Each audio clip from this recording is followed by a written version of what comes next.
Buenas tardes. Hola Gustavo, ¿cómo estás? Buenas tardes. Bueno, ¿Cómo me estás? alegro mucho. ¿Cómo estás, ¿Cómo Nerea? andan ustedes? ¿Bien? Bien, bien, acá estamos. Tenemos una audiencia pequeña hoy, no sé por qué, creo que se han olvidado del seminario, me parece. Pero bueno, tenemos los firmes de siempre, como Manuel, que siempre está en primera plana ahí, saludando ahora. Ahí está Ariel también. Son 2 alumnos que no se perdieron ni una sola sesión. Así que bueno, te voy a presentar y te voy a dejar la palabra, por supuesto. No sé si tus alumnos ya se pudieron conectar o se van a conectar. Bueno, algunos se habían inscrito, pero los que no se habían inscrito, alguno que otro también me preguntó y si iban a intentar conectar ahora. Yo les pasé recién el link. Bueno, mortal. Bueno, entonces voy a presentarte. Bien, estamos en el Seminario de Metodologías Jurídicas del año 2024. En este caso vamos a tener una sesión sobre realismo jurídico de la mano y el pensamiento, por supuesto, del doctor abogado Gustavo Ramos, quien fue profesor y sigue siendo profesor de esta cátedra de Introducción al Derecho, Cátedra B, y fue profesor de Taller de Jurisprudencia 1 anteriormente.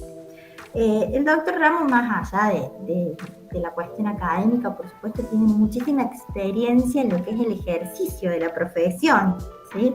Por ende, nos va a poder contar seguramente sobre el realismo desde una perspectiva bien arraigada en la realidad y en lo que realmente sucede cuando uno va a los tribunales y pretende aplicar este modelo que es casi similar a lo que sería el modelo multidimensional, pero desde otra perspectiva completamente diferente, ¿sí? Así que sin muchas más intervenciones, ni anuncios, ni nada más, te cedo la palabra, Gustavo, y aquí estamos. Si necesitas compartir pantalla, ya sabes, ahí abajo se puede compartir. Muchas gracias, Nerea, muchas gracias. Bueno, buenas tardes a todos. Y yo lo que voy a hablar es de realismo, que es una teoría, una concepción jurídica,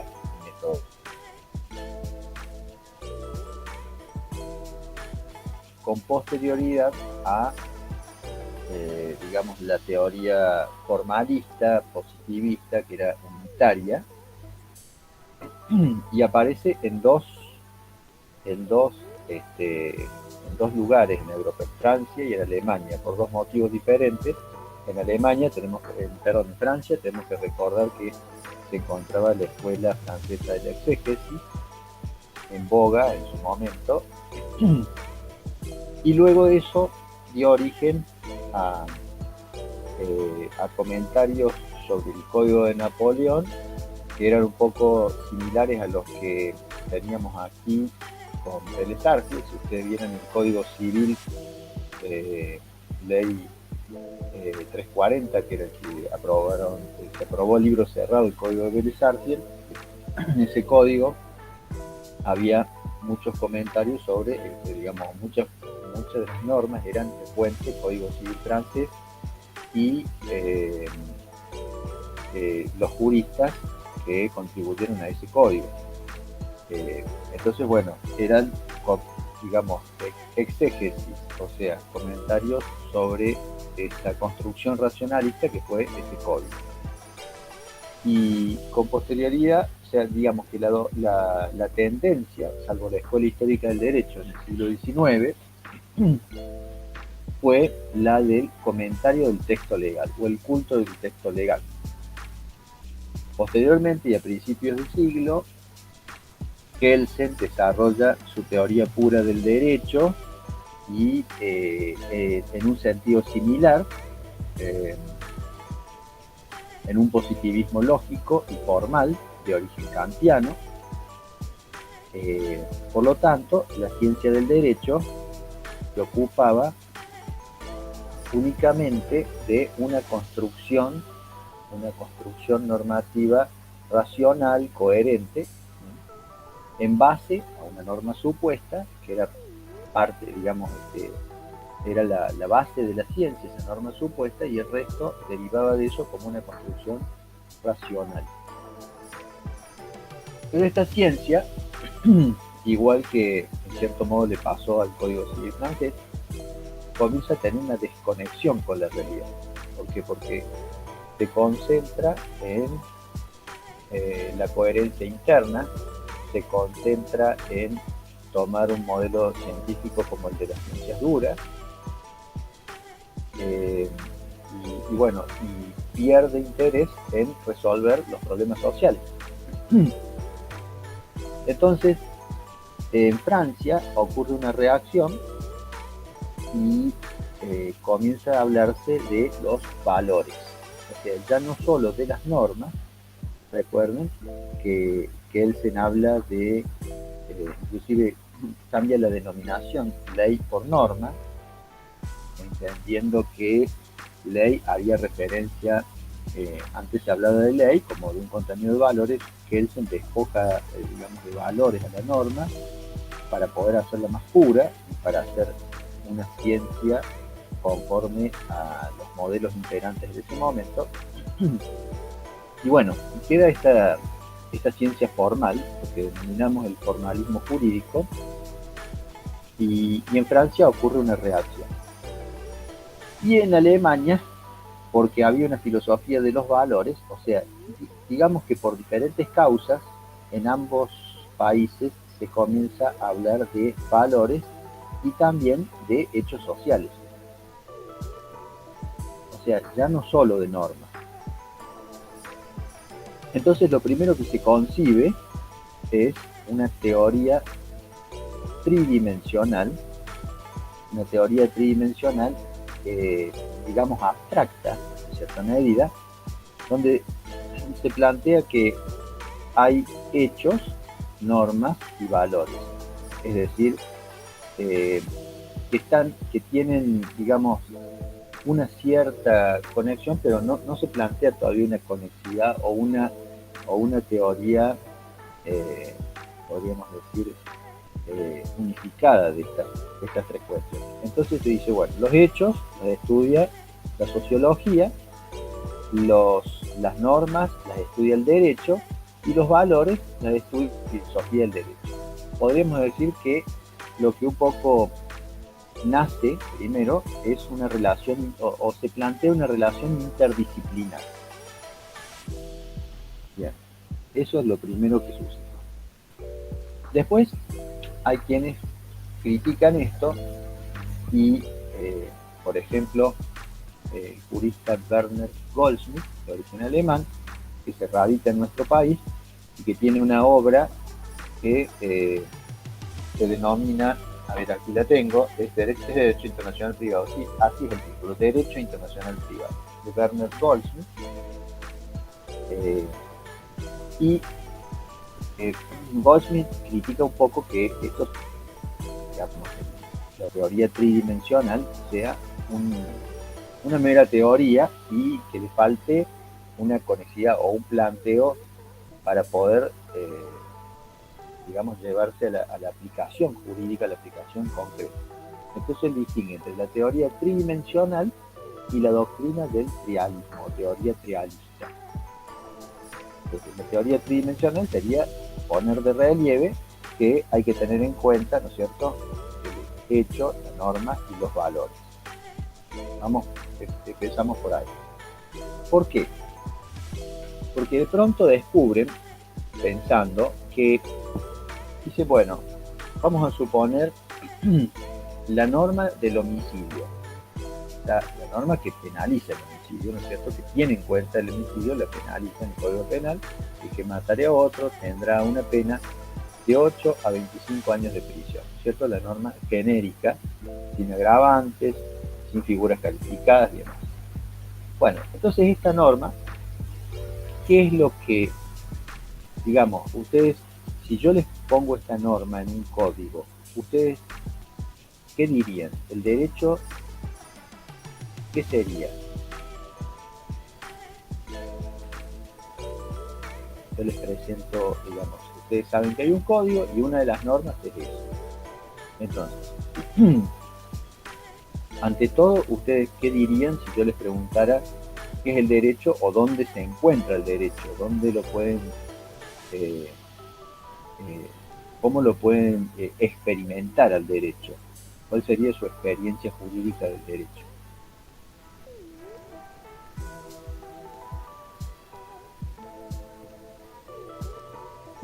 El derecho sería una construcción social como un conjunto de normas y lo podemos ver en la realidad. Bien. Conjunto de normas. Primera cosa. Bien. Es lo que primero pensamos, ¿no es cierto? Un conjunto de normas y agrego que podemos ver en la realidad. Bueno, conjunto de normas. Perfecto. Hasta ahí, digamos, no diferiríamos del significado de la Escuela Francesa de Elección. Y por supuesto que habría que agregarle, dictadas por una autoridad competente, reconocida por la sociedad de manera oficial, y conjunto de normas, y que, digamos, no es que lo haya inventado Kelsen, pero Kelsen hizo hincapié en esta cuestión, que es el tema de la coacción y de la sanción. Por lo tanto, le agregaríamos cuyo cumplimiento está asegurada por la coerción, la posibilidad de aplicación de la coacción y la sanción, ¿cierto? Pero conjunto de normas que toda norma regula algo. ¿Qué regula? Regula la ley de la gravedad, regula... ¿Qué regula ese conjunto de normas? La conducta social. Regula la conducta en sociedad. Conducta de la conducta de los perros, sería los delfines. ¿Qué faltaría agregar ahí? Regula la conducta de la sociedad. La conducta humana. O sea, regulan conducta humana. Bien. Entonces, regulan conducta humana. Bien. El punto es que en el análisis que comienzan a hacer estos investigadores, como por ejemplo dicen, bueno, a ver, lo primero que aparece es la norma en un código, pero cuando nosotros decimos el homicidio está penalizado, el que matare a otro con una pena de 8 a 25 años de prisión, lo que nos aparece, si bien hay una norma, dentro de la norma hay una conducta. Y la conducta es un hecho social, ustedes refirieron a la sociedad. La conducta es un hecho social y que es anterior a la norma. Por eso la norma lo está regulando. La norma lo está atrapando. Y entonces dicen, bueno, deberíamos poner antes que norma, como dijo Kelsen, conjunto de normas, o como dijo a lo mejor la Escuela Francesa de la Exégesis, tendríamos que poner hechos. Entonces ponemos arriba la palabrita hecho. Hecho, norma. Pero si ustedes se fijan, cuando estudien penal van a ver que hay dentro del código ciertos títulos y dice delito contra las personas. Estamos hablando nada más del código penal, por supuesto, pero para poner un ejemplo, porque por ahí lo conocemos más o lo escuchamos más por la televisión, por la radio, siempre tenemos más, tal vez alguna cercanía con el código penal, que no lo han visto en detalle, pero bueno, por eso me refiero a eso.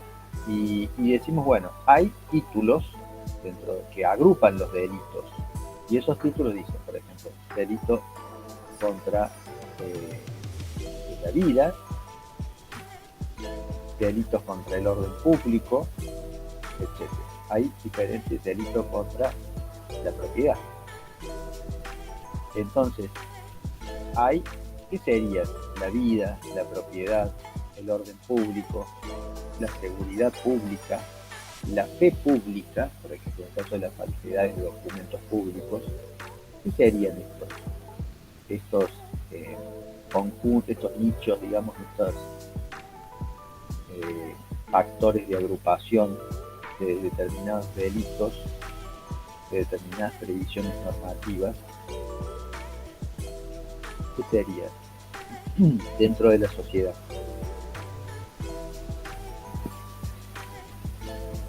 ¿Qué estaría intentando proteger el ordenamiento jurídico?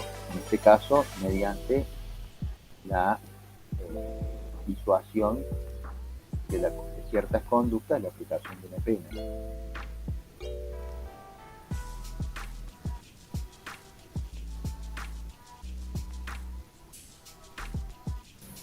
¿El bien común? Bueno, sería una respuesta genérica, está bien, el bien común. Pero dentro del bien común, si yo digo vida, propiedad, orden público, seguridad jurídica, seguridad jurídica no, en este caso, pero bueno, podría serlo. No está dentro del Código Penal así, pero bueno, seguridad pública, fe pública, orden público. ¿De qué estaríamos hablando? ¿Qué serían estos,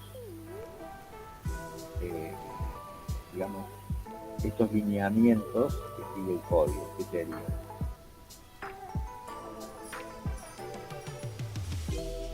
Cuando nosotros hablamos, decimos, la vida, la vida es lo más importante, porque es entonces, hacemos una escala de... Son valores y principios. Valores. Entonces, valores. Entonces ellos a veces dicen, bueno, lo que se está defendiendo acá son valores. Por lo tanto, nosotros tendríamos que poner hecho antes que norma, porque el hecho, la conducta humana, está antes que la norma, y la norma está protegiendo valores. Por lo tanto, el derecho estaría constituido por tres aspectos o tres dimensiones: hecho, norma y valor. Ahora, como digo, una primera concepción, que es la teoría tridimensional, dice, bueno, al hecho lo va a estudiar, es importante, vamos a hacer una relación interdisciplinar, que lo estudia la ciencia de la sociología, a la norma la va a estudiar el derecho y al valor lo va a estudiar la filosofía del derecho. Y esa sería, digamos, la primera reflexión. Pero después, la teoría trialista, que es pasar a la concreción en la aplicación jurídica, dice no, en definitiva, para hacer una buena aplicación de esto, deberíamos tener una interrelación, ya no como una interdisciplinariedad, sino como dimensiones de lo jurídico. Entonces, lo que plantea ya como teoría trialista es que haya, dentro de lo jurídico, tenga una dimensión, o el derecho tenga una dimensión sociológica, por un lado, relativa a los hechos o conductas humanas que va a regular el derecho.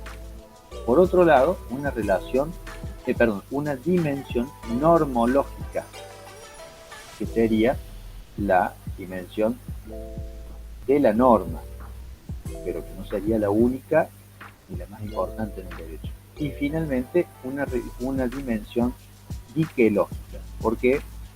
¿Por qué diquelógica? Porque dique es valor justicia. Y sería el más importante dentro del planteo tridimensional, pero no el único. O sea, diquelógica estaría referida a los valores en general, y en especial al valor justicia. Entonces, volviendo, hecho, norma y valor, dimensión sociológica, normológica, diquelógica, conductas humanas, las normas y los valores protegidos por el derecho. Eso es lo que se denomina teoría trialista. Algo parecido sucede, si ustedes han estudiado el multidimensionalismo, en donde Martínez Paz plantea que no se trata solamente de decir, bueno, vengo a plantear que para lo jurídico tenemos que llamar en auxilio a la sociología jurídica, es decir, la relación interdisciplinaria, multidisciplinar, sino que dentro de lo jurídico o dentro de la ciencia jurídica tengamos una dimensión sociológica, una dimensión cultural, etc. Bueno, aquí las dimensiones serían las que hemos señalado, digamos que son hasta allí. De hecho, norma y valor, sociológica, normológica y ideológica. Y pero en el tratamiento, o sea, en el tratamiento, por ejemplo, de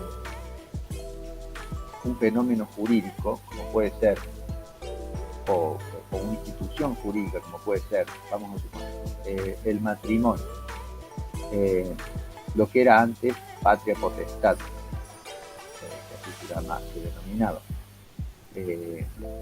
Hoy sería cuidado personal. Bueno, todas las instituciones jurídicas, derecho de dominio, etcétera. Bueno, Werner Goldsmith intenta justamente en esta obra Derecho Internacional Privado un análisis realista de la siguiente manera. Vamos a volver al ejemplo del delito de homicidio, algo que es simple, no quiero complicar con esto. No vamos, la idea no es analizar el delito, sino tomar un modelo simple para poder analizar la teoría realista, cómo funciona. Entonces, lo que él dice es, bueno, dimensión sociológica, hecho. En el caso del homicidio, lo que toma es, además de decir, bueno, la conducta humana es lo que se está regulando, toma también otra forma de encarar esta, digamos, realidad sociológica, y es la realidad jurisprudencial. Fíjense. O sea que mediante la dimensión sociológica, al tratar el delito del homicidio, lo que va a tratar es son los planteos jurisprudenciales. O sea, cómo ha reflexionado la sociedad por medio de sus fallos, de sus jueces, acerca del delito de homicidio. Por otro lado, obviamente, la realidad normológica, está de Maduro, serían las normas del Código Penal. ¿Y qué les parece que puede llegar a ser la dimensión diquelógica, analizado así? Habíamos dicho valores, y si hubiera que analizar la dimensión diquelógica del delito de homicidio, o del homicidio, pero como fenómeno jurídico, como disparador, como causal que es atrapada por el derecho, digamos, la conducta humana del homicidio atrapada por el derecho. ¿Cómo sería en el caso de decir, de plantear la dimensión diquelógica de los valores? ¿Qué es lo que se plantearía? ¿Cómo se plantearía? O para cambiar la pregunta o orientar un poco más. Dijimos que digamos, la dimensión sociológica, la jurisprudencia. En la dimensión normológica, los códigos, las leyes, las normas están escritas. ¿Y qué otras fuentes del derecho? Porque ustedes ven fuentes de derecho, no sé si lo han visto, me imagino, en IECA, y lo vamos a ver en Impulsión de Derecho, fuentes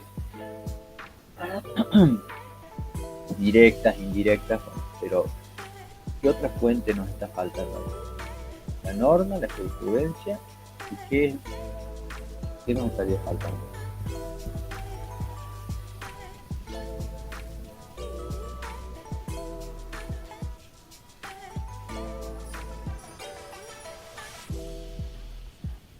Piensen, ustedes si tienen que consultar sobre el tratamiento que tiene una determinada institución jurídica, ¿a dónde acuden? ¿A dónde van? ¿Dónde consultan? Por ejemplo, para saber si pueden vender un inmueble, cómo se vende, o la propiedad horizontal, o bueno, o en el caso de que tengan una duda sobre un determinado delito. Más allá del código y de los fallos, ¿dónde podrían consultar? ¿En qué? Al abogado, profe. Y el abogado, ¿qué suele tener? Que se dice que hay dos. Los que critican el derecho dicen, pero esto, dice, es un problema, dice, porque ustedes siempre tienen dos. ¿Dos qué?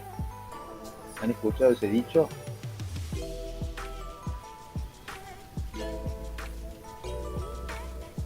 Que tendrán dos posturas, doctor, o dos justificaciones, conceptos. Sí, pero hay un dicho popular que dice que las personas, los hombres y mujeres de derecho tenemos dos, y que los jueces, dice, tienen dos. Criterios. Va por el tema de las posturas y criterios, pero hay una referencia más material. ¿Dónde están asentados esos criterios? Más allá del fallo jurisprudencial, dice que se suele decir que hay dos bibliotecas. ¿No han escuchado eso? Dice, ustedes siempre, acuérdense, dice el doctor, que hay dos bibliotecas. Dice, yo no sé si ir a juicio porque hay dos bibliotecas, me puede ir bien como me puede ir mal. ¿No han escuchado? Suele decir, es un dicho muy popular, decir que hay dos bibliotecas. ¿Qué hay en esas bibliotecas? Además de códigos y además de reseñas jurisprudenciales, ¿qué es lo que habría en esas bibliotecas?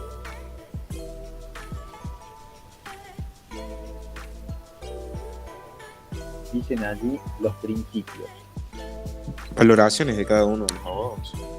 Bien, ahí vamos. Costumbres. Bien, costumbres no.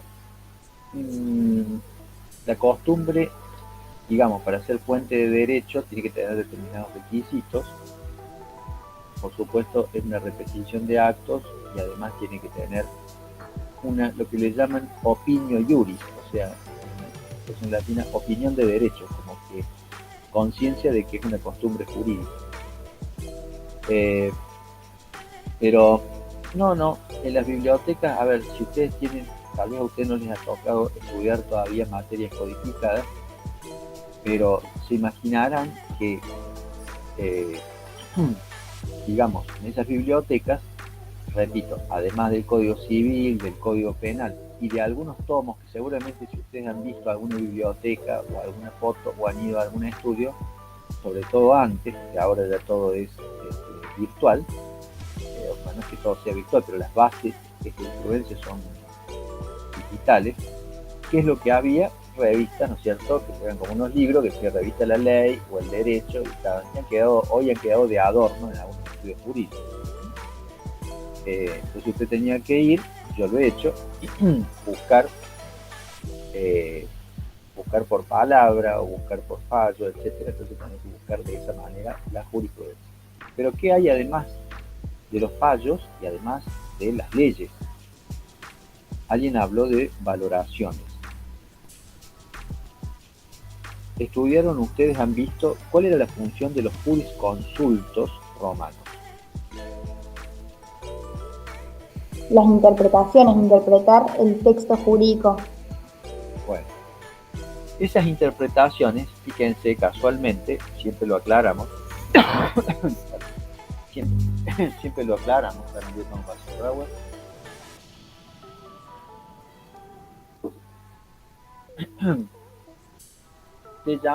se denominaba en la época de los romanos jurisprudencia, y nosotros hemos pasado a llamar jurisprudencia a los fallos de los jueces. ¿Cómo le llamamos hoy?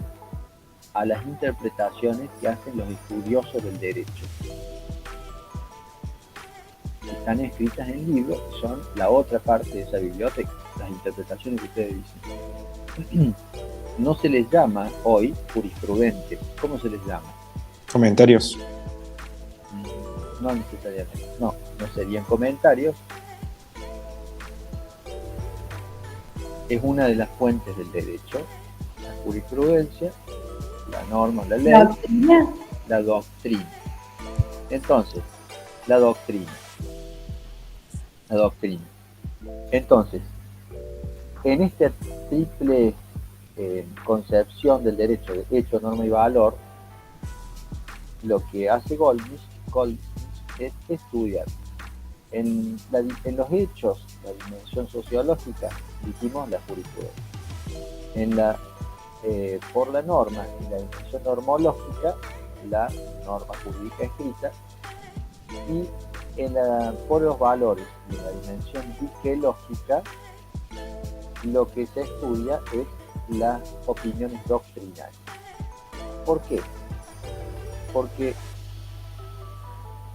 si bien la doctrina muchas veces comenta el texto legal, lo interpreta y demás, muchas veces hace críticas, o sea, dice esto está mal legislado, esto no debió estar en esta parte del código, no pertenece realmente a un delito contra las personas, debió estar en otra parte, en otra sección del código, o no debió tener tal pena, o es una incongruencia que esto lleve una pena de tantos años de prisión, porque hay otro delito que es más grave y al final va a quedar con unas penas.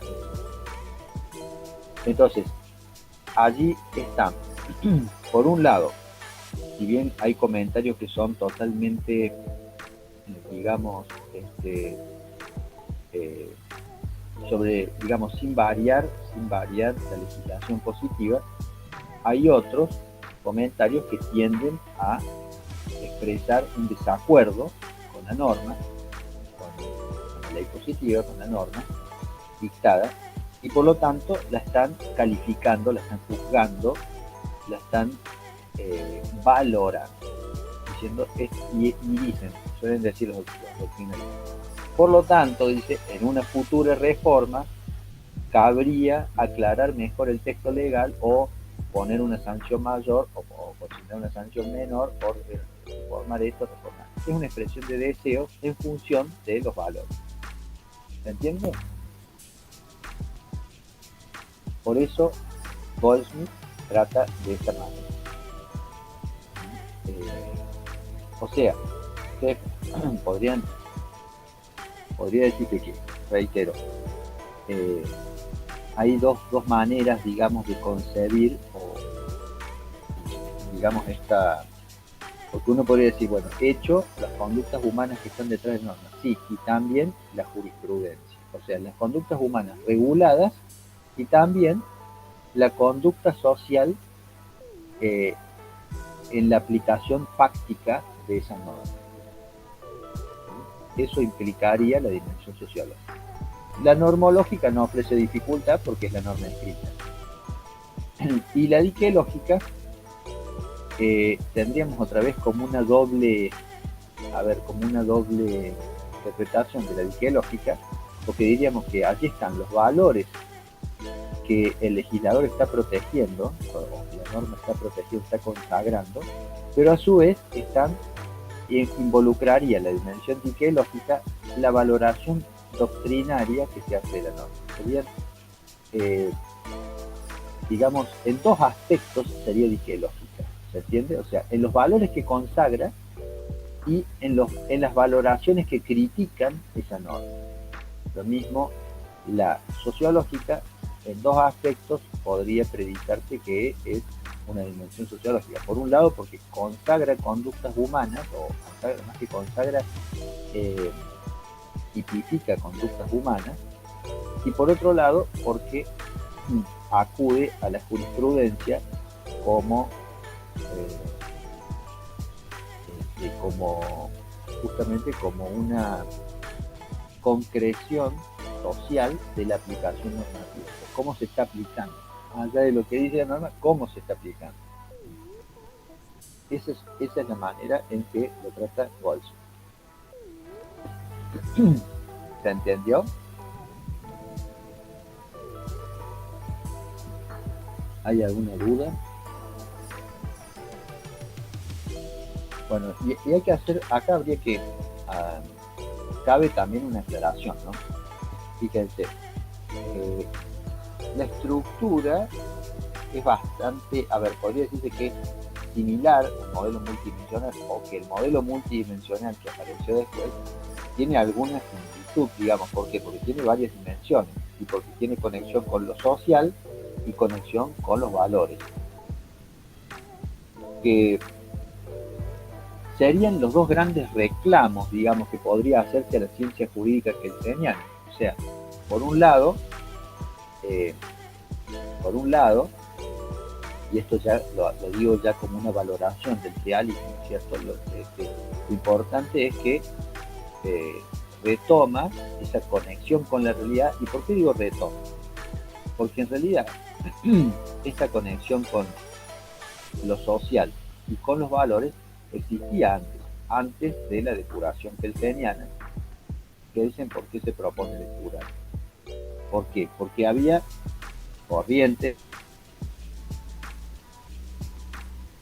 que no son las imperantes inmediatamente antes de Kelsen, pero eran eran los resabios de las corrientes, digamos, que por allí hemos estudiado, por decir, la tradición greco-romana y judeo-cristiana, que fue, digamos, Sócrates, Platón, Aristóteles, y después la otra vertiente, que es la hebreo-cristiana, y que después se une y se sintetizan en Santo Tomás. Entonces, eso, digamos, que es una síntesis de apreciación fáctica, por un lado, y valoraciones del Dios naturalismo como valores inmutables, eso se va desintegrando en la modernidad. Se va desintegrando. Y por eso ustedes van a ver que en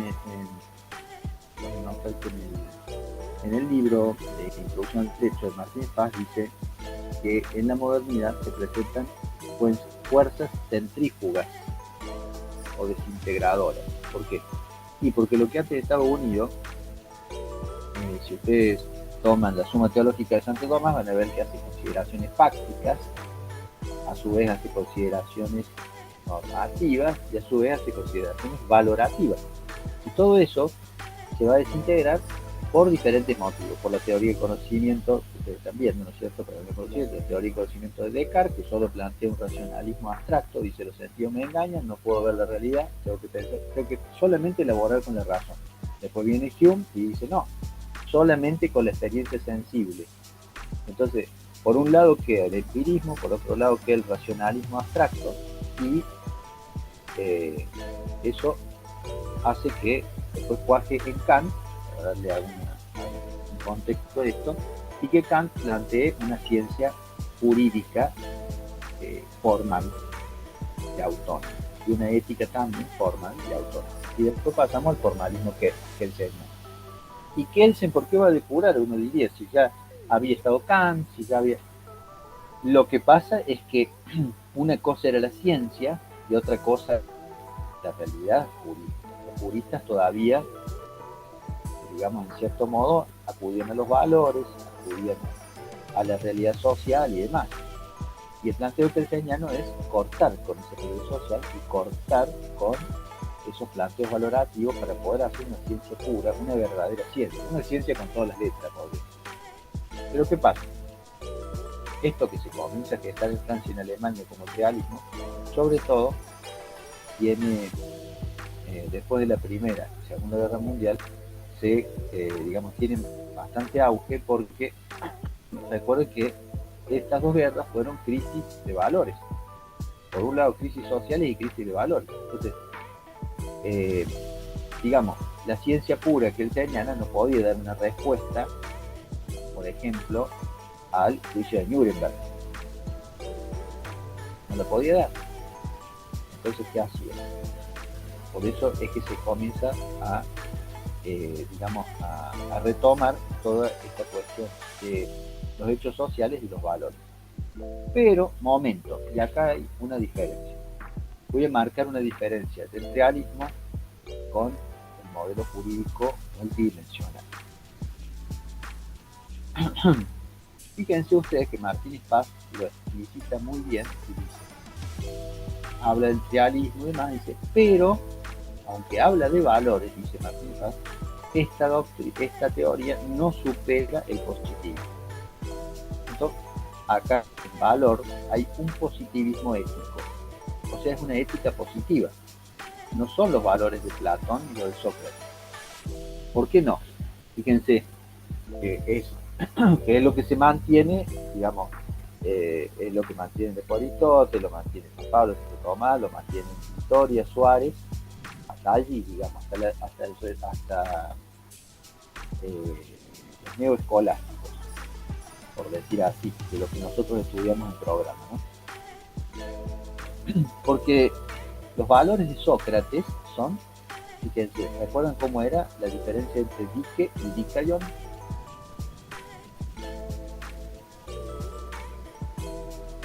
Dique era la ley concreta.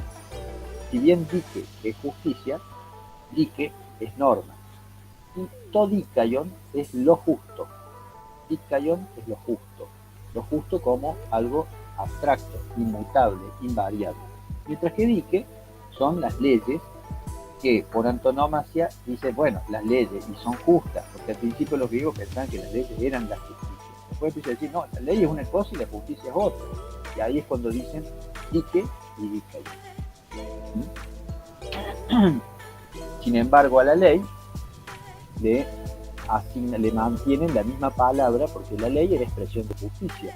Entonces le mantienen la misma palabra, dique. Lo mismo pasa con jus en los romanos.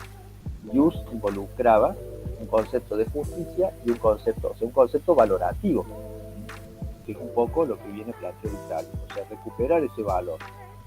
Sin embargo, el valor del realismo es ética positiva, no es esto que buscaban los griegos, que al principio ellos pensaban en los valores positivos, pero empezaron a pensar luego en valores que trascendieran aquello que podía estar en una ética social. Que es un poco el planteo, en realidad es el planteo de Antígona. Quiero que le dice al rey Creonte, ¿de dónde he sacado estas leyes? ¿No? Y si son leyes de hoy y de siempre, no sé, siempre han estado, o sea, las pusieron los dioses, no sé, pero son de hoy y de siempre. Bueno, esto no es lo que plantea el teatro. Y si ustedes observan la Declaración de los Derechos Humanos de la ONU, no dice vamos a consensuar de aquí en más tales y cuales valores, porque ha sido una barbaridad el tema del nazismo y demás, sino que dice reconociendo que hay una dignidad humana, reconociendo que hay una serie de factores, digamos, que son propios del ser humano. Entonces, eso es lo que Martínez Paz traduce en su modelo. Ahí tiene una diferencia con el realismo, cuando él propone que la dimensión jurídica propiamente dicha está dividida en dos: positividad, eticidad. Al decir positividad y eticidad, evidentemente la ética es una ética no positiva. De hecho, su propuesta trasciende eso cuando digamos, trata el tema de la naturaleza ético-social del hombre. Bueno, he tratado de hacer una exposición corta, pero que les pueda servir para que podamos, digamos, enfocarnos en los aspectos fundamentales del realismo y su diferencia o sus similitudes con el formalismo jurídico por un lado y con el modelo multidimensional. Les dejo la palabra por las inquietudes o aportes.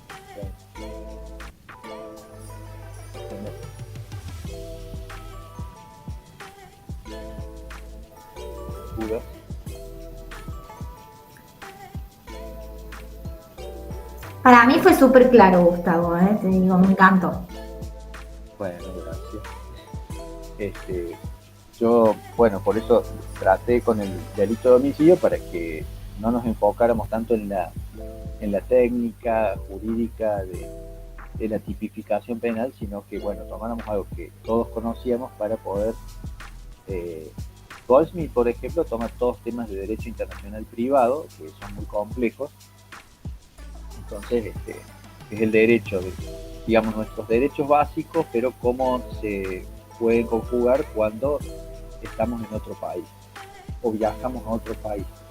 Entonces, bueno, ya es muy complejo y eso se ve en los últimos años. Y por eso me enfoqué en temas distintos para que pudiéramos aprender. Estuvo bien, a mí me gustó mucho. Porque es cierto lo que dice Gustavo, los ejemplos de Goldsmith son súper difíciles porque son todos de derecho internacional privado que presuponen que el alumno o la alumna ya conoce un montón de jurídicas, bueno, como él le llama, ¿no? A este ejercicio de comenzar por los hechos, pasar por el derecho, ir a los valores. ¿Hay alguna pregunta que quieran realizar para profundizar? ¿Quedó claro esto? ¿Sí? Bueno, parece que no tienen preguntas. Ha sido tan claro, Gustavo, que no tienen preguntas para hacer. Sí, muy buena la clase, profe. Estuvo muy interesante. Bueno, gracias. Contratado Gustavo para el próximo año. Vuelve a dar. Así que bueno. Bueno, chiquis, voy a dejar de grabar. Obviamente ustedes se pueden quedar en la sala comentando lo que deseen.